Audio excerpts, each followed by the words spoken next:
राधे कृष्ण।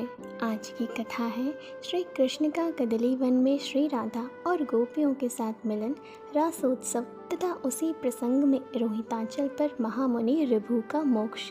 चलिए शुरू करते हैं। राजा पौलाश्रव ने पूछा, मुने, साक्षात भगवान ने व्रजमंडल में पधार कर आगे कौन सा कार्य किया? श्री राधा तथा गोपांगनाओं को किस प्रकार दर्शन दिया? गोपियों के मनोरथ पूर्ण करके वे पुनः मथुरा में कैसे आए? विप्रेंद्र, आप परावर वेत्ताओं में सर्वश्रेष्ठ हैं, अतः ये सब बातें मुझे बताइए। श्री नारद जी ने कहा, राजन, संध्या काल में श्री राधा का बुलावा पाकर स्वयं भगवान श्री कृष्ण सदा शीतल कदली वन के एकांत प्रदेश में गए। वहाँ जिसमें फुहारे चलते थे, ऐसा मेघ महल था। रंभा द्वारा चंदन छिड़का जाता था। यमुना जी को छूकर प्रवाहित होने वाली मंद वायु ठंडे जल के कण बिखेरती थी और सुधाकर चंद्रमा की रश्मियों से निरंतर अमृत झरता रहता था। ऐसा शीतल कदली वन भी श्री राधा के विरह नल की आंचल से भस्मीभूत हो गया था। श्री कृष्ण से मिलने की आशा ही श्री राधा की निरंतर रक्षा कर रही थी। वही गोपियों के सारे युक्त आ जुटे, जो सैकड़ों की संख्या में थे। उन्होंने श्री राधा से निवेदन किया कि माधव पधारे हैं। यह सुनकर साक्षात वृषभानुवर की पुत्री श्री राधा सहसा उठी और सखियों से घिरी हुई वे श्री कृष्ण को लिवा लाने के लिए आई। उन्होंने श्री हरि को आसन दिया, पाद्य, अर्घ और आचमन आदि मनोहर उपचार प्रस्तुत किए। साथ ही कुशल पूछने में अत्यंत चतुर श्री राधा श्री हरि से आदरपूर्वक कुशल भी पूछती जा रही थी। कोटि कोटि तरुण कंदर्पों के माधुर्य को हर लेने वाले श्री हरि का दर्शन करके श्री राधा ने संपूर्ण दुख को उसी प्रकार त्याग दिया जैसे ब्रह्म का बोध प्राप्त होने पर ज्ञानी गुणों के प्रति तदात्म्य का भाव छोड़ देता है। कीर्ति कुमारी ने प्रसन्न होकर श्रृंगार धारण किया। श्री कृष्ण जब परदेश के पथिक होकर गए थे, तब से उन्होंने अपने शरीर पर श्रृंगार धारण नहीं किया था। न कभी चंदन लगाया, न पान खाया, न सुधा सदृश स्वादिष्ट भोजन ही ग्रहण किया, न दिव्य सेज की रचना की और न कभी किसी के साथ हास परिहास ही किया। परिपूर्णतम भगवान की प्रियतमा आनंद के आंसू बहाती हुई अपने परिपूर्णतम प्रियतम श्री कृष्ण से गदगद श्री राधा ने कहा, प्यारे, यादवपुरी मथुरा कितनी दूर है जो अब तक नहीं आ पाए? वहाँ तुम क्या करते रहे? मैं अपने एकांत दुख को कैसे बताऊं?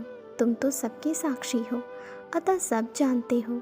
राजा सौदास की रानी मदयंती, नल की प्यारी रानी दमयंती तथा मिथिलेश नंदिनी सीता, इन तीनों में से कोई यहाँ नहीं है। फिर किसको सामने रखकर इस वैरी विरह के दुख का मैं वर्णन करूं? ये गोपांगनाएं भी मेरी जैसी परिस्थिति में ही हैं, अतः वे भी कभी इस दुख का निरूपण करने में समर्थ नहीं हैं। जैसे चकोरी शरत काल के चंद्रमा को और मयूरी नूतन मेघ को देखना चाहती है, उसी प्रकार मैं तुम श्री वृंदावन चंद्र तथा घनश्याम को देखने के लिए उत्कंठित रहती हूँ। तुम्हारे सखा उद्धव धन्य है, जिन्होंने शीघ्र ही तुम्हारा दर्शन करा दिया। इस व्रज में दूसरा कोई ऐसा नहीं है जिसके प्रेम से तुम यहाँ आते। श्री नारद जी कहते हैं, राजन, इस प्रकार कहती और निरंतर रोती हुई श्रेष्ठ लक्ष्मी रूपा श्री राधा को देखकर श्याम सुंदर का अंग अंग करुणा से विहल हो गया। उनके नेत्रों से भी अश्रु झरने लगे। उन्होंने तत्काल दोनों हाथों से खींचकर प्रियतमा को हृदय से लगा लिया और नीति युक्त वचनों से उन्हें धीरज बधाया। श्री भगवान बोले, राधे, शोक न करो, मैं तुम्हारे प्रेम से ही यहाँ आया हूँ। हम दोनों का तेज भेद रहित एवं एक है। लोगों ने इसे दो मान रखा है। शुभे जैसे दूध और उसकी धवलता एक है, उसी प्रकार सदा हम दोनों एक हैं। जहाँ मैं हूँ वहाँ तुम सदा विराजमान हो। हम दोनों का वियोग कभी होता ही नहीं। मैं पूर्ण परब्रह्म हूँ और तुम जगन माता तटस्था शक्ति हो। हम दोनों के बीच में वियोग की कल्पना मिथ्या ज्ञान के कारण है। तुम इसे समझो। वरान ने जैसे आकाश में नित्य विराजमान महान वायु सर्वत्र व्यापक है, जैसे जल सूक्ष्म रूप से सर्वत्र व्याप्त है, जैसे काष्ठ में अग्नि व्याप्त रहती है और जैसे भीतर और बाहर स्थित यह पृथकभूता पृथ्वी परमाणु रूप से सर्वत्र व्याप्त है, उसी प्रकार मैं निर्विकार भाव से सर्वत्र विद्यमान हूँ। जैसे जल विविध रंगों से युक्त होने पर भी उनसे पृथक है, उसी प्रकार मैं त्रिगुणात्मक भावों के संपर्क में रहकर भी उनसे सर्वथा असंपृक्त हूँ। इसी प्रकार तुम मेरे स्वरूप को देखो और समझो, इससे सदा आनंद बना रहेगा। सुमुखी, मैं और मेरा इन दो भावों के कारण द्वैत की कल्पना होती है। जब तक सूर्य से ही उत्पन्न हुआ मेघ सूर्य और दृष्टि के बीच में विद्यमान है, तब तक दृष्टि अपने ही स्वरूपभूत सूर्य का दर्शन नहीं कर पाती। इसी प्रकार जब तक प्राकृत गुण व्यवधान बनकर खड़े हैं, तब तक जीवात्मा अपने ही स्वरूपभूत परमात्मा को नहीं देख पाता। इन तीनों गुणों का आवरण दूर होने पर ही वह परमात्मा का साक्षात्कार कर पाता है। यदि मन गुणों विषयों में आसक्त है तो वह बंधन कारक होता है, और यदि परम पुरुष परमात्मा में संलग्न है तो मोक्ष की प्राप्ति कराने वाला हो जाता है। इस प्रकार मन को बंधन और मोक्ष दोनों का कारण बताया गया है। उस मन को जीतकर पृथ्वी पर असंग होकर विचरे। भामिनी, लोक में मन का संपूर्ण भाव संबंध दोनों ओर से परस्पर की अपेक्षा रखकर होता है, एक ओर से नहीं होता, किंतु प्रेम स्वयं ही किया जाता है। अतः मुझ में अपनी ओर से ही प्रेम करना चाहिए। प्रेम के समान इस भूतल पर दूसरा कोई भी मेरी प्राप्ति का साधन नहीं है। श्री नारद जी कहते हैं, राजन, श्री हरि का यह वचन सुनकर कीर्तिनंदिनी श्री राधा ने गोपियों के साथ उन माधव श्री कृष्ण का पूजन किया। तदंतर कार्तिक पूर्णिमा की रात में गोपियों और श्री राधिका के साथ रास मंडल में उपस्थित हो श्री हरि ने मुरली बजाई। हे राजन, यमुना के निकट रास की रंग भूमि में श्री राधा तथा अन्य सुंदरी व्रजमणियों के साथ राधा वल्लभ श्री कृष्ण शोभा पाने लगे। रास में जितनी गोपांगनाएं थीं, उतने ही रूप धारण करके वृंदावनाधीश्वर श्री हरि दिव्य वृंदावन में विहार करने लगे। उनके चरणों की नुपुर और मंजीर बज रहे थे, वनमाला उनकी शोभा बढ़ा रही थी। पीतांबर पहने, एक हाथ में कमल लिए, प्रातःकालिक सूर्य के समान कांतिमान मुकुट धारण किए, विद्युलता के तुल्य जगमगाते हुए स्वर्णमय कुंडलों से मंडित हो, वेद की छड़ी लिए बंशी बजाते हुए मेघ की सी कांति वाले श्रीहरि नटवर वेश में सुशोभित हुए। अत्यंत प्रकाशमान कौस्तुभ रत्न उनके वक्षस्थल पर दिव्य प्रभा बिखेर रहा था। कानों में चिकने और चमकीले कुंडल हिल रहे थे।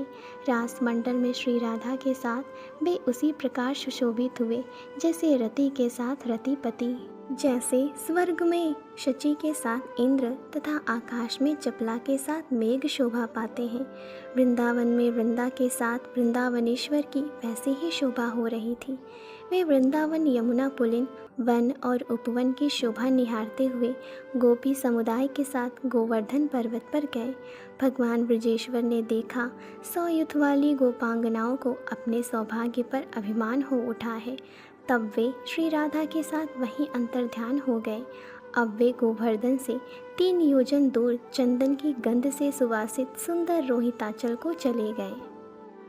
श्री राधा के साथ वहाँ के लता कुंजों और निकुंजों को देखते तथा वार्तालाप करते हुए सुनहरी लताओं के आश्रयभूत उस पर्वत पर विचरने लगे।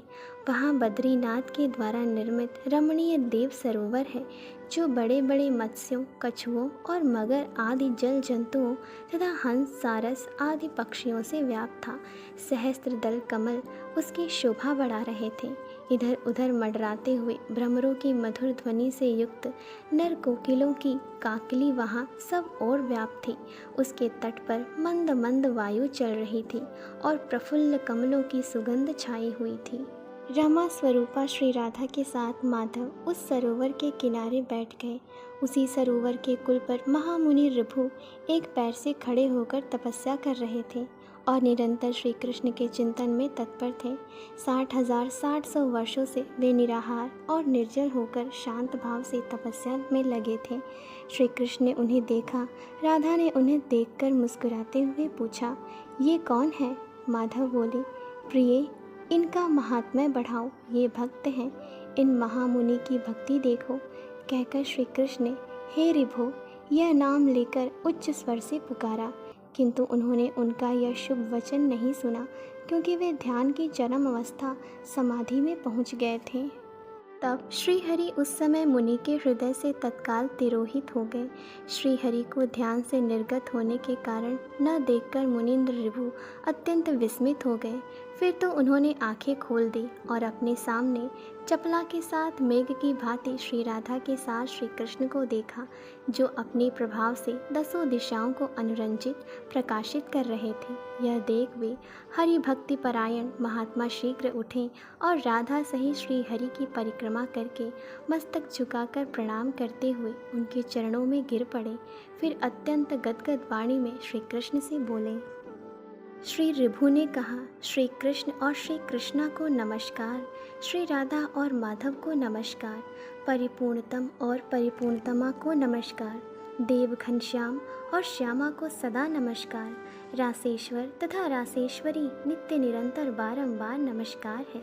गोलोकातीत लीला वाले श्री कृष्ण को तथा लीलावती श्री राधा को बारंबार नमस्कार है।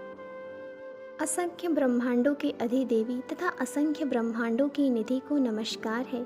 आप दोनों भूभार हरण करने के लिए इस भूतल पर अवतीर्ण हुए हैं और मुझे शांति प्रदान करने के लिए यहाँ पधारे हैं।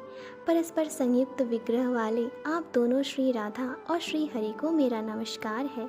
श्री नारद जी कहते हैं, राजन, यूँ कहकर श्री कृष्ण के चरणारविंदों में नेत्रों से प्रेमाश्रित वर्षा करते हुए प्रेमानंद में निमग्न महामुनि ऋभु ने अपने प्राण त्याग दिए। उसी समय उनके शरीर से 10 सूर्यों के समान दीप्तिमती ज्योति निकली और दसों दिशाओं में घूमती हुई श्री कृष्ण में लीन हो गई। अपने भक्त की यह प्रेम लक्षणा भक्ति देखकर श्री कृष्ण ने अपने नेत्रों से आनंद के अश्रु बहाते हुए बड़े प्रेम से उनका नाम लेकर पुकारा। तब श्री कृष्ण का सा रूप धारण किए वे मुनि श्री कृष्ण के चरण कमल से पुनः प्रकट हुए। उस समय उनका सौंदर्य कोटि कोटि कंदर्पों को तिरस्कृत कर रहा था और वे विनय से सिर झुकाए हुए खड़े थे। करुणानिधि श्री कृष्ण ने उन्हें भुजाओं में भरकर हृदय से लगा लिया और आश्वासन दे अपना दिव्य कल्याणकारी हाथ उनके मस्तक पर रखा। तत्पश्चात श्री कृष्ण और श्री राधा की परिक्रमा करके उन्हें प्रणाम कर मुनीश्वर ऋभु एक मनोहर विमान पर आरूढ़ हो अपने तेज से संपूर्ण दिशाओं को प्रकाशित करते हुए गोलोक धाम को चले गए। महामुनि ऋभु की यह परामुक्ति देखकर वृषभानुनंदिनी श्री राधा को बड़ा विस्मय हुआ। वे बहुत देर तक आनंद के आंसू बहाती रहीं। फिर श्री कृष्ण से बोली। इस प्रकार श्री गर्ग संहिता में श्री मथुरा खंड के अंतर्गत नारद बहुलाश्व संवाद में रासोत्सव के प्रसंग में श्री ऋभु का मोक्ष नामक कथा पूर्ण हुआ। आगे की कथा अगले। अगर आपको ये कथा प्रिय लगी हो तो प्लीज़ इसे कमेंट्स, लाइक, शेयर और सब्सक्राइब करें। धन्यवाद।